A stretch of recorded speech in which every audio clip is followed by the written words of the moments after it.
रोज़ रोज़ की लड़ाई झगड़ों से तंग आ गई थी। मैंने अपनी नंद को आंगन में चलते फिरते देखा तो उसे देखकर मुझे रात का वाकया याद आ गया। वो याद करके मेरी आंखों में आंसू आ गए। मैं जैसे ही नंद के बेटे को प्यार करने लगी तो मेरी जेठानी जहरीले लहजे में बोली, अगर तुम बांझ ना होती तो आज तुम्हारे भी बच्चे होते। ये सुनकर मुझे गुस्सा आ गया और मैंने कहा कि आपको किसने इस बात की दलील दी है कि मैं बांझ हूँ। मेरी बात सुनकर वो मुझसे कहने लगी कि जिसकी 5 साल तक कोई औलाद न हो तो इसका यही मतलब होता है वो तो तुम्हारा पति अच्छा है और तुमसे प्यार करता है, इसलिए उसने तुम्हें कभी भी कुछ नहीं कहा। लेकिन मैं जानती हूँ सब कुछ तुम हम सबसे छुपा रही हो, लेकिन ये ज्यादा समय तक नहीं चलेगा। तुम्हारे पति की माँ मैं ही हूँ।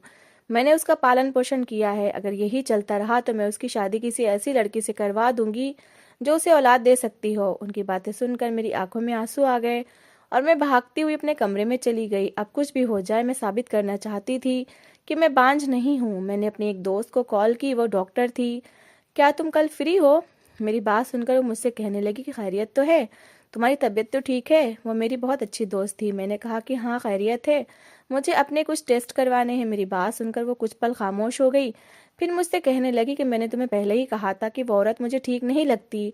तुम अपने पति को कहकर अलग घर में क्यों शिफ्ट नहीं हो जाती? ऐसी लड़ाई झगड़ों से जान छूट जाएगी। उसकी बातें सुनकर मैं चुप हो गई। मैं उसे क्या बताती कि मैंने अपने पति से इस बारे में बात की थी, लेकिन उसने मुझे साफ मना कर दिया। वो कहता था कि अपनी लड़ाई झगड़े खुद ही सुलझाया करो, मुझे इन चीज़ों में शामिल ना किया करो। बाहर के काम क्या कम होते हैं निपटाने के लिए जो मैं तुम लोगों की इन झगड़ों में भी रुचि लेना शुरू कर दूं और अपना दिमाग खराब करवा के बैठ जाऊं। अपने पति को कुछ भी कहना मैंने छोड़ दिया था क्योंकि वो अपने भाई को छोड़ने के लिए तैयार नहीं थे। मैंने अपनी दोस्त को सारी बात बताई। मेरी बात सुनकर वो खामोश हो गई और कल ही मुझे अपने पास आने को कहा। अब मुझे हर हाल में अपने टेस्ट करवाने थे। थोड़ी देर के बाद मेरा पति घर में दाखिल हो गया और आंगन में खेलते हुए बच्चों को प्यार करने लगा। मैं एक बार फिर हीन भावना का शिकार हो गई। मैं कैसी औरत थी जो अपने पति को एक बच्चा भी नहीं दे सकती थी। खुद ब खुद मेरी आंखों से आंसू बहने लगे और मैं अपने फ्यूचर के बारे में सोचने लगी। ना जाने मेरे भविष्य का क्या होगा। अगर मेरे पति ने दूसरी शादी कर ली तो मैं क्या करूंगी? मैं अपने पति से बहुत मोहब्बत करती थी। मैं उसे किसी भी हाल में नहीं बांट सकती थी, जबकि मेरी जेठानी बार बार मुझसे यही कह रही थी। थोड़ी देर बाद मेरा पति कमरे में आया। मेरी आंखें रोने की वजह से लाल थीं। मुझे देखकर वो परेशान हो गए और पूछने लगे क्या हुआ है। उसके पूछने की देर थी कि मैं फूट फूट कर रोने लगी और जेठानी की बातों के बारे में बताया कि कैसे वो तुम्हारी बहन के सामने मुझे ताने देती हैं, उन्हें ज़रा ख्याल नहीं है। क्या यार, मैं घर में आराम करने के लिए आता हूँ और यहाँ आकर तुम लोगों के मसले शुरू हो जाते हैं। मैंने पहले भी कहा है कि मुझे इन मसलों में ना घसीटा करो। अगर भाभी कुछ कहती हैं तो तुम उनकी बात मान लिया करो, क्योंकि वो तुमसे बड़ी हैं, और अगर कोई गलत बात भी कहती हैं तो उस पर सब्र किया करो। मेरी माँ के बाद उन्होंने में ही मेरी परवरिश की है। अब अगर जाकर मैं उनसे हिसाब लूँ तो उन्हें कितना दुख होगा। जिस बच्चे को उन्होंने अपने हाथों से खिलाया और बड़ा किया, आज वो ही बेटा उनसे हिसाब लेने चला गया। उसकी बात सुनकर मैं खामोश हो गई और लेट गई। बाद में मुझसे काफ़ी बातें करता रहा, लेकिन मैं उसकी किसी भी बात का जवाब नहीं दे रही थी। मैं उसे यही महसूस करवा रही थी कि मैं सो गई हूँ। हालांकि वो जानता था। सुबह जब मैं उठी वो पहले ही ऑफिस जा चुका था। रात को मैंने उसे बात करनी थी कि मुझे चेकअप करवाने जाना है, लेकिन वो पहले ही अपने ऑफिस चला गया। मैं सोकर उठी तो मेरी जेठानी किचन में थी। मुझे देखते ही वो शुरू हो गई। खुल गई महारानी की आंख। अब ये तुम्हारा अपना घर नहीं है बल्कि ससुराल है, और ना ही यहाँ पर तुम्हारे नखरे उठाने के लिए तुम्हारी माँ मौजूद हैं। भाभी अपनी भाभी की बातों में मुझे कोई दिलचस्पी नहीं थी। 9 बजे चेकअप करवाने जाना था। 8 बज चुके थे। मैंने जल्दी जल्दी तैयारी करना शुरू कर दी। मेरी जेठानी ने मुझसे पूछा कि कहाँ जा रही हो। मैंने उनकी बात का कोई जवाब न दिया। मेरी इस हरकत पर वो और आग बबूला हो गई। 10 मिनट पहले ही मैं अस्पताल पहुंच चुकी थी। वहां मेरी दोस्त पहले से ही मेरा इंतजार कर रही थी। उसे देखकर मेरी आंखों में आंसू आ गए। मेरी आंखों में आंसू देखकर वो मुझसे कहने लगी, मैं तो समझ रही थी कि तुम कुछ और ही जिंदगी गुजार रही होगी। आखिर तुमने लव मैरिज की थी। मैं नहीं जानती थी कि तुम ये सब सह रही हो। उसकी ये बात सुनकर मैं अपने पास्ट में खो गई। मैं अपने माँ बाप की इकलौती औलाद थी। मेरे पापा एक कंपनी में वर्कर थे, जबकि मेरी माँ मोहल्ले वालों के कपड़े सीती थी, और ऐसे हमारे घर का गुजारा अच्छा हो जाता था। मैंने भी माँ से सिलाई सीख ली थी और लोगों के कपड़े सीने लगी, लेकिन मुझे पढ़ने का बहुत शौक था। एक दिन मैंने अपने पापा से ख्वाहिश की कि मुझे आगे पढ़ना है। मेरे पापा मेरी हर इच्छा को मेरे मुंह से निकलने से पहले ही पूरा कर देते थे, चाहे वो उनके बस में हो या ना हो। उन्होंने मेरा एडमिशन आगे कॉलेज में करवा दिया और यूं मैं कॉलेज जाने लगी। मैं अपने खानदान की पहली बेटी थी जो घर से बाहर निकली थी। मेरे परिवार वालों ने इस पर बहुत बातें बनाई और मेरे पापा से कहा कि लड़की हाथ से निकल जाएगी, बिगड़ जाएगी। लेकिन मेरे पापा को मुझ पर यकीन था। उन्होंने किसी की बात ना सुनी और मेरा एडमिशन कॉलेज में करवा दिया। मेरी मंगनी बचपन में ही मेरी माँ के दोस्त के बेटे से हो गई थी, लेकिन वो मुझे पसंद नहीं था। बहुत लोफर और आवारा था और उसकी इमेज बहुत बुरी थी। मेरी कॉलेज में मेरी बहुत सी दोस्त बन चुकी थी। एक तो मैं खुशमिजाज थी और दूसरा मैं बहुत इंटेलिजेंट थी। सारे टीचर्स मेरी बहुत इज्जत करते थे और दूसरे बच्चों को मेरी मिसालें देते थे। लेकिन एक लड़की थी जो मुझसे हमेशा जलती थी। मुझे समझ नहीं आता था कि आखिर मैंने इस लड़की का क्या बिगाड़ा है। मैंने 2-3 बार उससे बात करने की कोशिश की, लेकिन उसका स्वभाव बहुत बुरा था। वो फिर उसकी हरकतों से मुझे महसूस होने लगा कि वो मुझे पसंद नहीं करती। उसकी हर मुमकिन कोशिश होती कि मेरी किसी न किसी तरह टीचर से बेइज्जती होती रहे, लेकिन मैं हमेशा बच जाती। मैं उसे दूर रहना शुरू हो गई थी। एक दिन मेरी दोस्त मेरे पास भागती हुई आई और मुझसे कहने लगी कि वंदना ने तुम्हें हर जगह बदनाम कर दिया है। उसकी बात सुनकर मैं बहुत घबरा गई। बाद में मुझे पता चला कि वो मेरे लोफर मंगेतर का नाम मेरे नाम के साथ जोड़कर हर किसी को बता रही थी कि ये कितने बुरे लोग हैं। उसकी बातें सुनने के बाद मैं रोती हुई प्रिंसिपल के ऑफिस चली गई और उन्हें सारी बात बताई। वंदना ने फिर सबके सामने मुझसे माफ़ी मांगी। उसने फिर मुझसे दोस्ती कर ली। मैं नहीं जानती थी कि वो आस्तीन का सांप है और अब भी मेरी दुश्मन है। उसने मेरे घर में आना जाना भी शुरू कर दिया। एक दिन वो मेरे घर से बाहर निकल रही थी कि जब मेरा मंगेतर घर के अंदर दाखिल हो रहा था। मेरा मंगेतर लाख लोफर सही, लेकिन वो बहुत हैंडसम था। हमारे खानदान में 18 साल की उम्र में लड़कियों की शादी करने का रिवाज था। मेरी उम्र 17 साल की हो चुकी थी। मुझे पता था कि अगले साल मेरी शादी हो जाएगी। मैं चाहती थी कि कुछ ऐसा हो जाए कि मेरी शादी रुक जाए और मैं आगे पढ़ लूँ, लेकिन मेरा रिजल्ट बहुत अच्छा आता था। मुझे आसानी से स्कॉलरशिप मिल जाती। बस मुझे अपने माँ बाप से परमिशन की ज़रूरत थी, लेकिन मैं परमिशन लेते हुए भी डर रही थी। अगले ही दिन मेरी होने वाली सास मेरे घर आ गई और दोबारा रिश्ते की बात करने लगी और कहने लगी कि अगले साल हमारी बेटी इस वक्त हमारे साथ होगी। उनकी बातें सुनकर मुझे बहुत गुस्सा आ रहा था। मुझे उनके बेटे में ज़रा भी रुचि नहीं थी। लेकिन एक बात जो मैं आजकल नोट कर रही थी वो ये थी कि मयंक ने मुझे तंग करना छोड़ दिया था। अब वो कॉलेज जाते हुए मेरा रास्ता नहीं रोकता था और ना ही मेरे घर पर आकर मुझे छेड़ता था। ये बात मुझे थोड़ा हैरान कर रही थी, लेकिन मैं खुश थी। मैं समझ रही थी कि शायद वो सुधर गया है, लेकिन मामला कुछ और ही था। एक दिन मैं आंटी के घर गई। मुझे उन्हें कुछ सामान देना था। मैंने देखा कि मयंक छत पर बैठा फोन पर किसी से बात कर रहा था। मुस्कुराहट उसके चेहरे से हट नहीं रही थी। मुझे देखकर उसने कोई रिस्पॉन्स नहीं दिया और दोबारा फोन पर बिजी हो गया। उसकी हरकत देखकर मुझे बहुत हंसी आई, लेकिन मैं आंटी को सामान देकर घर वापस आ गई। 1-2 दिन के बाद मेरा फिर आंटी के घर जाना हुआ। मैं आंटी की गली में थी कि जब मुझे मयंक के चिल्लाने की आवाज़ आई कि मैं किसी भी तरह दीपिका से शादी नहीं करूंगा, मैं किसी और को पसंद करता हूँ।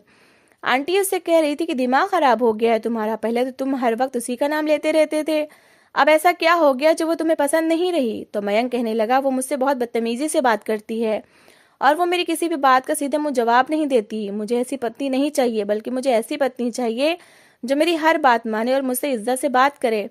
उसकी बातें सुनकर मेरा मुंह खुले का खुला रह गया। मैंने तो कभी उससे बात ही नहीं की थी। बदतमीजी तो दूर की बात है। आंटी उसे समझाने लगी और उसकी विनतियां करने लगी, लेकिन वो उनकी कोई भी बात नहीं सुन रहा था। मैं सिर्फ ये जानना चाहती थी कि आखिर वो कौन है जिसके पीछे ये पागल हो रहा है। फिर मेरी ये इच्छा भी पूरी हो गई। आंटी ने मयंक से पूछा कि कौन है वो, तो नाम सुनकर मुझे लगा जैसे मेरे सर पर आसमान गिर गया हो। वो कोई और नहीं बल्कि वंदना थी। अब मुझे सारी कहानी समझ में आ गई। जरूर वो मुझसे बदला लेना चाहती थी। वो ये समझ रही थी कि मेरा मंगेतर मुझसे छीनकर उसने मुझे हरा दिया है, जबकि उसने मेरी सबसे बड़ी मुश्किल को आसान कर दिया था। अब मैं उस वक्त का इंतजार कर रही थी कि कब आंटी आए और मंगनी तोड़कर जाए। मंगनी टूटने के बाद फौरन बाद ही मैंने अपने घर वालों को इमोशनल करना था और आगे पढ़ने के लिए परमिशन लेनी थी। मेरी माँ काफ़ी परेशान थी क्योंकि कुछ दिनों से आंटी ने हमारे घर में आना जाना बंद कर दिया था। ना जाने ऐसी क्या बात है, पहले तो हमेशा यहीं पाई जाती थी। मैंने माँ से कहा कि परेशान न हो, ज़रूर उन्हें कोई काम होगा घर में। माँ ने मुझसे कहा कि अपनी आंटी के घर जाकर पता करके आओ। मैंने जाने से मना कर दिया। उसी वक्त ही आंटी घर के अंदर दाखिल हो रही थी। वो शक्ल से काफ़ी परेशान लग रही थी। वो आकर मेरी माँ के पैरों में बैठ गई। मेरी माँ एकदम से पीछे हट गई और कहने लगी पागल हो गई हो, ये क्या कर रही हो, मुझे माफ़ कर दो। आंटी मेरी माँ से माफ़ी मांगने लगी और रोने लगी। हालांकि ये हालत देखकर मुझे बहुत दुख हो रहा था। वो अपने बेटे की वजह से मजबूर थी। औलाद अपनी माँ से ना जाने क्या क्या करवाती है। फिर उन्होंने मेरी माँ को सारी बात बताई। मयंक दीपिका से शादी करने के लिए तैयार नहीं हो रहा। वो किसी और लड़की को पसंद करने लगा है। ना जाने वो कौन है, मैंने तो उसका नाम भी पहली बार सुना है। मैंने आंटी को बताया कि वो मेरे कॉलेज में पढ़ती है। मेरी बात सुनकर आंटी हैरान हो गई कि तुम्हें कैसे पता। मैंने कहा कि मैंने उनकी सारी बातें सुन ली थी। मेरी माँ को रिश्ता टूटने पर बहुत दुख हुआ। मेरे पापा ये बात सुनकर तैश में आ गए, क्योंकि हमारे परिवार में कभी भी कोई रिश्ता नहीं टूटा था। पापा को कंपनी की तरफ से शहर में एक घर मिल गया। मैंने पापा से जिद की कि हम शहर चले जाते हैं, अब यहाँ पर कुछ भी नहीं बचा। पापा मेरी बात मानकर शहर आ गए। शहर आकर माँ का काम और अच्छा चलने लगा, जिससे घर के हालात ज़्यादा बेहतर हो गए। और वंदना ने मयंक को धोखा दे दिया। उसे तो सिर्फ मुझसे बदला लेने से मतलब था, जो उसने ले लिया था। आंटी ने दोबारा माँ से मेरे लिए बात की, तो माँ ने मना कर दिया कि मेरी बेटी कोई गिरी पड़ी नहीं कि जिसका जब दिल करे रिजेक्ट कर दे, और अगर वहाँ बात ना बने तो फिर आ जा रिश्ता लेने। मैंने भी सुख की सांस ली। अब मैंने माँ से बात की कि मुझे यूनिवर्सिटी में एडमिशन लेना है। थोड़ी सी मिन्नतें करने के बाद मुझे अनुमति मिल गई और मैं यूनिवर्सिटी जाने लगी। यूनिवर्सिटी की ज़िंदगी मेरे सपनों से भी ज़्यादा सुंदर थी। अपनी इच्छा पूरी होने जाने पर मैं बहुत बिजी थी। वहाँ पर मेरी मुलाकात एक लड़के से हुई। वो वैसा ही था जैसे मैं अपने लिए पार्टनर चुनना चाहती थी। वो भी मुझे बहुत पसंद करने लगा। मैंने उसकी आंखों में अपने लिए प्यार देख लिया था। फिर धीरे धीरे मैं अपना मकसद भूलने लगी। अब मैं एक एवरेज बच्ची बन गई थी। उसने मुझे शादी के लिए प्रपोज किया, जिसे मैंने खुशी खुशी एक्सेप्ट कर लिया। मेरी दोस्त ने मुझे समझाया कि तुम इसके बारे में कुछ नहीं जानती, तो फिर तुम कैसे हामी भर सकती हो। मैंने उससे कहा कि मैं उससे मोहब्बत करती हूँ, और साथ ही वो अपने हुलिये से काफ़ी अच्छे ख़ानदान का लगता है। वो मेरे पागलपन पर काफ़ी हैरान थी। रचना अगले सेमेस्टर के बाद ही मुझसे अलग हो गई, क्योंकि उसका एडमिशन मेडिकल में हो गया था और वो डिग्रियां मजबूरी में ले रही थी। मेरी दोस्त के बाद मुझे समझाने पर कोई भी न सम रहा, और फिर मेरी पढ़ाई पूरी होने के बाद रवि ने मेरे घर पर रिश्ता भेज दिया। मेरे घर वाले ये रिश्ता करने को तैयार नहीं थे, क्योंकि उसके घर में सिर्फ एक भाभी ही थी। उनकी बातों से लग रहा था कि पूरे घर पर सिर्फ उन्हीं का राज है। लेकिन मैंने अपने माँ पापा को मना लिया और यूं मेरी शादी रवि से हो गई। मैं अपनी पसंद की शादी पर बहुत खुश थी। रवि मुझसे बहुत प्यार करता था, लेकिन इस घर में आने के बाद मुझे एहसास हुआ कि रवि कोई भी काम अपनी भाभी की मर्जी के बगैर नहीं करता। रात को रवि ने मुझसे पूछा कि हनीमून के लिए कहाँ जाना है। मैंने उससे नैनीताल जाने का बोला। सुबह भाभी ने कह दिया कि अभी जाने की जरूरत नहीं है। इसके साथ ही रवि का प्लान भी बदल गया। उस दिन मैं रवि से बहुत लड़ी कि अब तुम अपनी जिंदगी के फैसले खुद ले सकते हो, फिर तुम भाभी पर क्यों डिपेंड हो। तब उसने मुझे चुप करवा दिया। फिर धीरे धीरे मुझे महसूस होने लगा कि ये सब कुछ जेठानी के कब्जे में ही है, लेकिन वो मुझे पसंद नहीं करती थी। मैंने हर मुमकिन कोशिश की कि उनका दिल जीत लूं, लेकिन मैं इसमें नाकाम रही। शादी के 2 साल ऐसे ही गुजर गए, लेकिन मेरे घर में कोई औलाद नहीं थी। रवि ने मुझे कभी इस बात का ताना नहीं दिया था, लेकिन जेठानी हर वक्त मुझे इस बात का एहसास दिलाती रहती कि तुम्हारे घर में कभी औलाद नहीं हो सकती, तुम बांझ हो। आज हमारी शादी को 5 साल हो गए थे, लेकिन अब मेरी हिम्मत जवाब दे चुकी थी। मैं अपना टेस्ट करवाना चाहती थी, ताकि मैं सबको बता सकूं कि मुझ में कोई कमी नहीं है। मैं भगवान से यही प्रार्थना कर रही थी कि ऐसा कुछ भी ना हो जैसा वो कह रही हैं। मैंने खुद से भी ये वादा किया था कि अगर मैं वाकई बांझ हुई तो मैं रवि की जिंदगी को और नर्क नहीं बनाऊंगी, बल्कि उसकी जिंदगी से चली जाऊंगी या उसे दूसरी शादी की परमिशन दे दूंगी।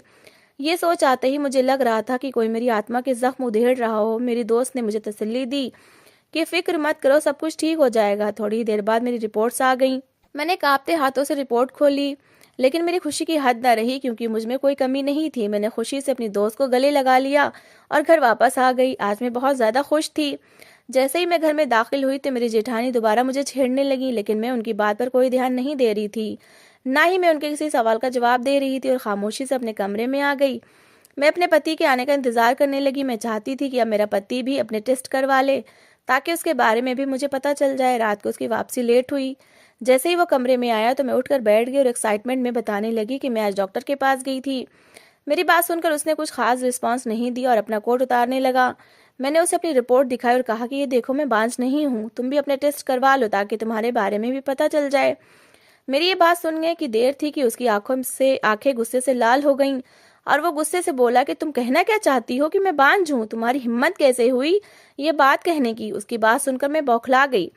मैंने आज से पहले उसका ये गुस्सा नहीं देखा था। मैंने उससे कहा कि मैं ऐसा नहीं कह रही, लेकिन मैं चाहती हूँ कि तुम भी अपने टेस्ट करवा लो। तो रवि कहने लगा कि मैं बिल्कुल ठीक हूँ, मुझे कोई ज़रूरत नहीं है टेस्ट करवाने की। कमी मुझ में नहीं, कमी तुम में है। हो सकता है कि तुम्हारी रिपोर्ट्स झूठी हो, बांझ में नहीं तुम हो। मुझे नहीं समझ आ रहा था कि एकदम से मेरे पति को क्या हो गया है और वो ऐसी कैसी बातें कर रहा है। मैं रोने लगी और वो घर से बाहर चला गया। उस दिन के बाद से मेरे पति का रवैया मुझसे बुरा हो गया। वो मुझसे कोई भी बात नहीं कर रहा था, जबकि मेरे दिल में शक पक्का होता जा रहा था कि जरूर मेरे पति में कोई कमी है। इसी वजह से वो अपने टेस्ट नहीं करवा रहा। अगर उसमें कमी ना होती तो वो फौरन मेरे साथ चला जाता, लेकिन मैं नहीं जानती थी कि उसने इस बात को ईगो का मसला बना लिया है। अब उसने मुझे बेऔलादी के ताने देना शुरू कर दिए और साथ ही मुझे धमकी भी देता कि मैं जल्दी दूसरी शादी कर लूँगा। मुझे समझ नहीं आ रहा था कि मैं क्या करूँ। कुछ दिन बाद मैंने अपने पति से दोबारा बात करने का फैसला किया, लेकिन वो मेरी किसी भी बात को नहीं सुन रहा था, बल्कि मेरी रिपोर्ट्स को झूठा कह रहा था, जबकि मुझे लग रहा था कि मेरा पति झूठा है। वो अपनी कमी छुपाने के लिए मुझ पर इल्ज़ाम लगा रहा है और यही वजह है कि वो टेस्ट नहीं करवा रहा। मेरा इस घर में दम घुटने लगा। मेरा बस नहीं चल रहा था कि मैं यहाँ से कहीं दूर चली जाऊँ, लेकिन मैं अपने घर जाकर अपने घर वालों को परेशान नहीं करना चाहती थी। एक दिन मैं आंगन में बैठी हुई थी और अपनी ज़िंदगी के बारे में सोच रही थी। शाम का समय था। थोड़ी देर बाद मेरे पति का घर वापस आ जाना था, लेकिन अब मुझे उसके वापस आने की कोई खुशी नहीं होती थी। अचानक दरवाजे पर दस्तक हुई। मैं हैरान हुई कि इस वक्त कौन आ गया। जब मैंने जाकर दरवाज़ा खोला तो सामने एक औरत खड़ी थी जिसने मुंह ढका हुआ था। उसकी आंखों के अलावा कुछ भी नजर नहीं आ रहा था, जबकि हाथ में उसने एक बच्चा उठा रखा था। वो बच्चा जोर शोर से रो रहा था। जब मैंने उससे पूछा कि कौन हो तुम और यहाँ पर क्या कर रही हो, तो उसने बच्चा मेरे सामने की और कहने लगी कि तुम्हारे पति ने मुझ पर जुल्म किया है। उसकी ये बात सुनकर मैं हैरान हो गई और उससे कहने लगी कि क्या मतलब इस बात का, पहले मुझे ये बताओ कि तुम हो कौन। मैं उसका मुंह खोलने लगी थी कि पीछे से जिठानी ने मुझे आवाज़ दी।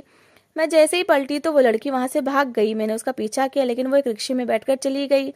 मेरा खून खौल रहा था। आखिर वो लड़की कौन थी और वो बच्चा किसका था। मैंने फैसला किया कि आज अपने पति से ये सारी बात क्लियर करूंगी कि कहीं मेरे पति ने दूसरी शादी तो नहीं कर रखी। ये सोच आते ही मेरा खून खौलने लगा। मुझे और गुस्सा मेरी जेठानी दिला रही थी। उन्होंने लड़की को देख लिया था और हमारी बातें भी सुन रही थी और मुझसे बार बार कह रही थी कि मैं तुम्हें ना कहती थी कि तुम्हारा पति जल्दी तुमसे तंग आ जाएगा और दूसरी औरत के पास चला जाएगा। पता नहीं तुम्हारे पति का बच्चा जायज़ भी है या नाजायज़। चलो कोई नहीं, वो जल्दी उससे शादी कर लेगा या शायद पहले ही वो लड़की उसकी पत्नी हो। मेरा दिमाग सोच सोचकर फट रहा था। मुझे बहुत ज़्यादा बेबसी का एहसास हो रहा था। मुझे बिला वजह अपने पति की हरकतों पर डाउट होना शुरू हो गया था। मैं काफ़ी दिनों से देख रही थी कि वो काफ़ी देर से किसी फ़ोन पर बात करता रहता था और बात करने के दौरान उसके चेहरे पर हमेशा एक मुस्कुराहट होती थी। लेकिन मैंने कभी भी उस पर शक नहीं किया था, क्योंकि मैं जानती थी कि वो मुझे कभी भी धोखा नहीं दे सकता। दूसरा, उसने रात को लेट आना शुरू कर दिया था। अब उसे मुझ में कोई दिलचस्पी नहीं रही थी। आंसू खुद ब खुद मेरी आंखों से बहने लगे। और उसने मेरे साथ ये सब क्यों किया था। मैंने अपने पति से हमेशा प्यार किया और हमेशा उसे इज्जत दी। ये कुछ दूरियां थी जो हमारे बीच आ गई थी, लेकिन मैं जानती थी कि ये जल्द खत्म हो जाएंगी। लेकिन मेरे पति ने जो किया था वो किसी तरह भी माफ़ी के लायक नहीं था। मैं बेसब्री से अपने पति के आने का इंतजार कर रही थी। जैसे मेरे पति का मेरे कमरे में दाखिल हुआ तो मैं शुरू हो गई। क्या मिला तुम्हें ये सब करके। वो पहले ही काफ़ी थका हुआ था। मेरी बात सुनकर वो झुंझला गया और कहने लगा कि अब क्या बकवास कर रही हो, मैं बहुत थक गया हूँ, जाओ मेरे लिए खाना लेकर आओ। उसकी बात सुनकर मैं बोली कि आज एक लड़की तुम्हारे जरिए मेरे घर में आई थी। मेरी बात सुनकर उसने चौंकर मुझे देखा। क्या मतलब है तुम्हारा, कौन लड़की, क्या हुआ। वो हैरान हो गए। तुमने तो ये सोचा होगा कि मुझे कभी भी इस बारे में पता ही नहीं चलेगा और मैं कभी भी तुम्हारी सच्चाई नहीं जान पाऊंगी। अब अगर तुमने और कोई बकवास की तो मैं तुम्हारा मुंह तोड़ दूंगा। मुझे सीधे सीधे बताओ कि आखिर मसला क्या है। मैंने उसे बताया कि उस लड़की ने एक हाथ में बच्चा उठा रखा था। उसने बच्चा मेरे सामने किया और बोली कि तुम्हारे पति ने मुझ पर जुल्म किया है। जरूर वो तुम्हारी कोई प्रेमिका होगी और वो बच्चा तुम्हारा होगा। मेरे ये कहने की देर थी कि मेरे पति ने मेरे चेहरे पर थप्पड़ मारा। अगर इसके बाद भी तुमने कोई बकवास की तो मैं अभी और इसी वक्त तुम्हें तलाक दे दूंगा। तलाक का नाम सुनकर मैं कांप गई। फिर इसके बाद मैं और मेरा पति एक दूसरे से बिल्कुल दूर हो गए। हम एक दूसरे के साथ रहने के बावजूद भी एक दूसरे के मामले में बिल्कुल दखलंदाजी नहीं करते थे और ना ही एक दूसरे से कोई बात करते थे। एक दिन मेरी तबीयत बहुत ज़्यादा ख़राब हो गई। मुझे अपने पेट में बहुत दर्द हो रहा था। मुझसे ये दर्द बर्दाश्त नहीं हो रहा था। मेरा पति मुझे डॉक्टर के पास लेकर आया। डॉक्टर ने जब मेरा चेकअप किया तो उसने कहा कि मुझे आपका एक कंप्लीट चेकअप करना होगा। कंप्लीट चेकअप करने के बाद मुझे जो खबर सुनने को मिली, मुझे लगा जैसे मेरे सर पर आसमान आकर गिर गया हो।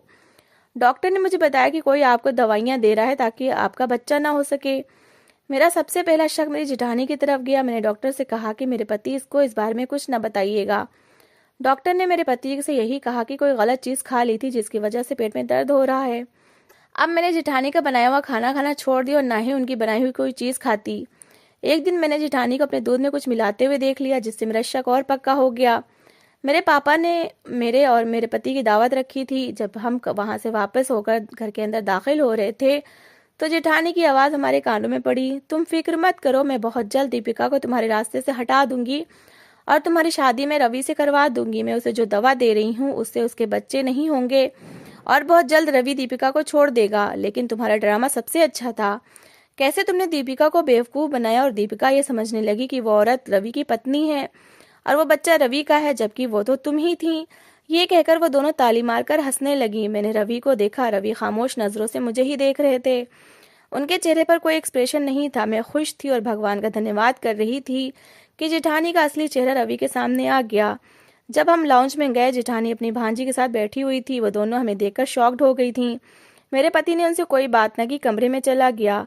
बाद में मेरे पति ने मुझसे अपने रवैये की माफ़ी मांगी और हम अलग घर में आज अपने बच्चों के साथ हंसी खुशी रह रहे हैं। तो दोस्तों, इस कहानी को लेकर आपकी क्या राय है, कमेंट बॉक्स में ज़रूर बताएं। और अगर कहानी अच्छी लगी हो तो प्लीज़ लाइक करें। अगर आपने हमारे चैनल को अभी तक सब्सक्राइब नहीं किया तो ज़रूर कर लीजिए। तो मिलते हैं ऐसी एक मोटिवेशनल कहानी के साथ। Thanks for watching.